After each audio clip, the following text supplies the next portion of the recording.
This is Heather Greene. I'm a whiskey author and expert, and in this series of videos, Whiskey School, we're going to bring my book, Whiskey Distilled, a populist guide to the water of life alive so that you can become your own whiskey expert. And this is class number 5. We spent 4 classes just talking about nosing, tasting, and really kind of just honing in on the value and the importance of nosing. And now in this part of the course, we would normally go into building your list of descriptors. So putting it all together and figuring out exactly how you start adding vocabulary to how and what you're drinking in front of you. So I thought we'd do something a little bit different today, and that is I will do my job at the same time. So I am a CEO and blender at Milam and Greene Distillery of Provision Spirits based down in Blanco, Texas, outside of Austin. And normally we'd all get together down at the distillery and do a nosing and tasting in the warehouse. We've got plenty of really great rooms that we go ahead and do that in, but we can't really do that right now. So my team, my amazing team, has sent me this box of whiskey. And in this box of whiskey are samples that Marlene Holmes, who is our master distiller, has pulled for me to taste here and see what I think. And what's exciting about this, well, 2 things. One, these are our first grain to glass whiskeys. They've been aging anywhere from, I'm assuming samples in here are from 1.5 to 3 years old. So that's really exciting. For those of you who know, a bourbon can't be called a straight bourbon unless it's been aged for 2 years. And the second thing I'm really excited about is we're able to learn about that vocabulary through actually doing my job. So I'm going to take you through my 2 things, how I do my job and the whiskey tasting process, in addition to the basic tenets of chapter, I think 2 is in the book, which is how to nose and taste a whiskey. So let's open the box. I have no idea what they packed up for me. As I said, normally we do this in person. We have, ta-da, looks like oh, this is good. This is a 4-year-old whiskey from Tennessee. So as a blender as well, I taste samples from different casks that come in from the United States. So that's a little surprise. Somebody sent some Tennessee whiskey for me to taste. This is a 4-month-old Bardstown Bourbon Company whiskey. So our team went into Bardstown Bourbon Company in Kentucky and actually distilled at their distillery. So our team went into Kentucky and distilled. This obviously isn't ready for bottling, but I like to taste it to see how is it aging in a cask. Is it doing the right thing? And Marlene and I will chat and see exactly like where we think there's some positive things going on or negative, or you know what I'm saying, but basically kind of analyzing what's happening to that. So what's this?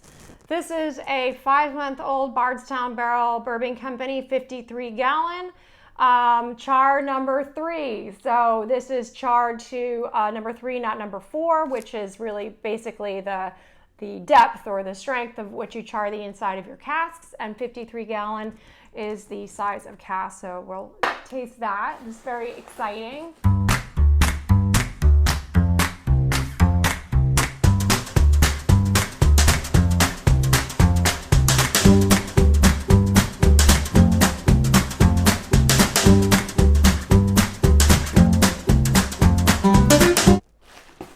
It's like Christmas to me.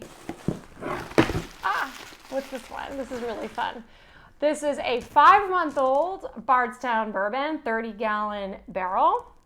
So we can start seeing one's much younger, one's much older. We see differences in color. We see differences, well, mostly in color, because that will be based both on 2 things, age, also, and the type of cask.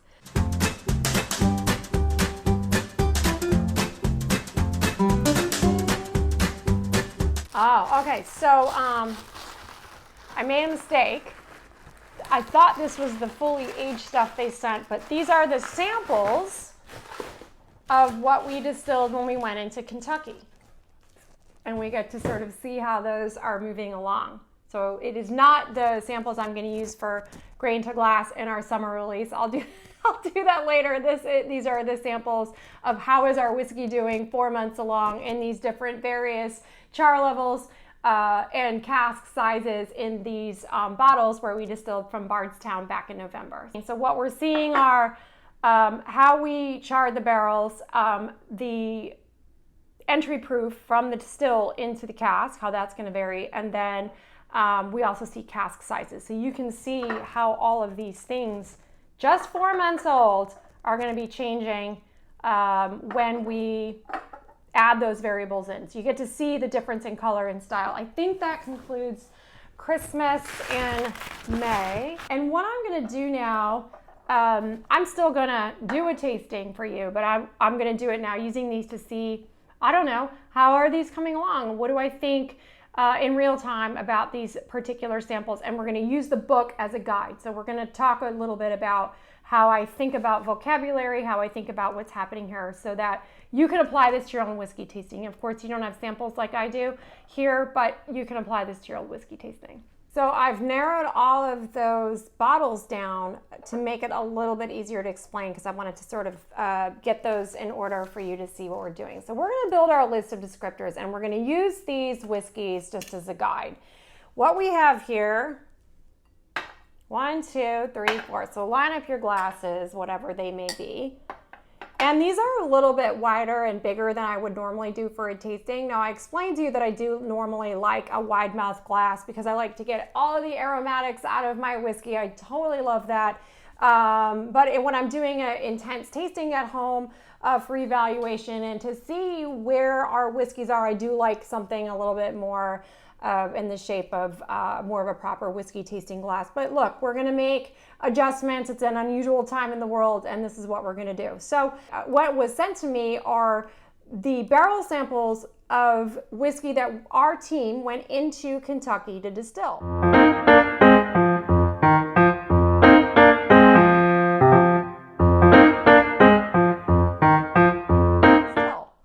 And who is that team? I want to stop and talk about that. That's Marlene Holmes.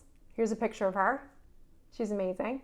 She's a 27-year veteran, whiskey-making veteran who formerly worked at Jim Beam. So she's very, very incredible, very just incredibly adept at working all the stills, any kind of still. So she went up there back to Kentucky, her hometown in Kentucky, and distilled, along with Jordan Osborne. Here's a picture of Jordan. Handsome guy, of course, one of the only guys on our team, actually. And he is a brewer, a chief brewer, we call him. So what does that mean? It means that he's really paying attention to that fermentation and mashing. Whiskey is essentially a distilled beer. So you want to make sure that all of those beautiful aromatics are developed during mashing and fermentation as well. So when we go through our list of descriptors, I can tell you exactly, most likely, where that came in the whiskey making process. So those two guys went up there to Kentucky. They went right in there and they distilled, working with the guys up in Bardstown, and then brought a lot of these barrels back. So these are the barrels that were distilled originally there, but then brought back to Texas and we're aging to see basically what's happening in the terroir in the Texan warehouse. In addition to these, there's still barrels being aged in Kentucky, which is very cool. And then in addition to that, we are still distilling our whiskey in Blanco out of our pot still. So it's pretty unusual. We are doing it all under one roof, actually going out and distilling and bringing stuff back and then splitting those casks into different places to see how they're aging against each other or in different parts of the US, and then also distilling on our own and finishing and all that kind of stuff. So we're going to go through this, and I'm just going to show you how I nose and taste and put it together. 4 different whiskeys. How do I go ahead and do that? You know what? I think I may do this blind, so I actually don't know what each one of these said. I did narrow them down from this larger group because I wanted to compare some similarities. So some of them they're all 53-gallon barrels that these are aging in. They're all approximately the same age. The differences are going to be char. You're enhancing, you're getting, and you're pulling all those gorgeous lush flavors out of the wood by using live fire. That's going to help us get some of those gorgeous aromatics out of the wood. So we're going to compare the char levels, and that's basically the thickness or the strength at which you char it. And we are also going to compare the barrel entry proof. This is a little bit more complicated to explain when we get into the distilling part of things. Basically, you can fill your barrel at different ABVs. Okay, so alcohol by volume equals ABV. So you can fill your barrels at 110 proof, 103, 107, 115, 120.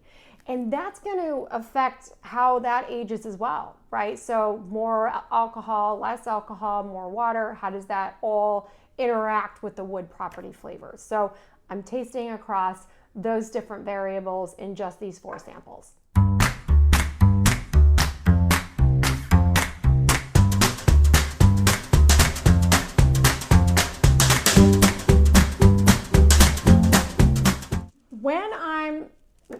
When I'm describing a whiskey, and we talked about language olfaction interference, which is the inability to smell at the same time as you actually are trying to describe the smell. They run interference with each other, right? So there are 2 parts of the brain that are kind of like, oh, I can't do both at the same time. It takes some practice.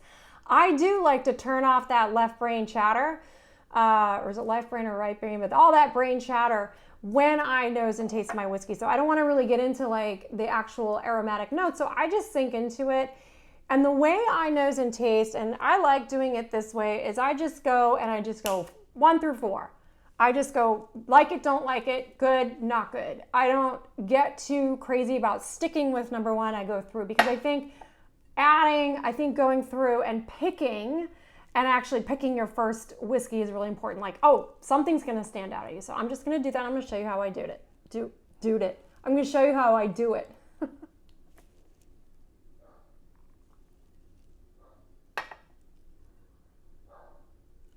So already I'm not fond of this. Well, as much as this one. I like this one. So this is already, I can tell you right now, I like this one already. So I go through, look, they're all great. They're Kentucky whiskeys made by a veteran distiller and amazing brewer, but I will immediately go through and be like, this one right here. I like this one so much that I was like, oh, I don't like this one as much. So when you're at home and you pour 4 different whiskeys, just go through them. I like it. I don't. Remember, if you go back to, I think, class number 2, I was like, just say it. I don't like it. I love it. That's fine. No is a complete answer. So I'm going to say yes to this one. I think this is really great. Then I'm going to start writing my notes. And the first thing I write is nose, on the nose. I like, just number 1. I'm going to just say that. I like number 1. And then I'm going to go through and add my nosing notes on each one of those. How do I think about descriptors? So when you go through, and that's what I did here, writing all of this stuff down, is when I think woody, I start to get more detailed. Campfire, barbecue, smoke, all those different kinds of wood. When I think sugar and sweetness is not an aromatic. Sugar and sweet is a taste, right? So what kind of sweet? Is it brown sugar, maple syrup, confectioner's sugar, frosting? Is it candy? Is it butterscotch candy? I mean, these are things. So when you think sweet, you can start building your list of descriptors down from there. When I think to myself, green, it's a little bit green. Well, what kind of green? Is it running through a hay? Is it a hayfield? That's a very different type of green than a wet forest green, or running through a meadow, or fresh rain. So these are different kinds of green. When we talk spice, a lot of people get confused on spice. So I thought this one was slightly spicy. What do I mean by spice? Well, spicy would be like clove, nutmeg. Imagine opening your spice cabinet and you're seeing all the spices. I also got some nuttiness out of this one, which I thought was interesting. What does that mean, nutty? Well, you can break that down. What kind of nut? Hazelnut, almonds, peanuts. Well, you don't really taste peanuts in a whiskey so much, but you get my point. So you can take these generalities, start with the generalities, and then start building your descriptor list after that. So I will, if you like these videos, subscribe. Thank you very much. And we will start posting. I'll show you where you can do some links, and I will post a visual aid to help you build your list of descriptors as you go forward.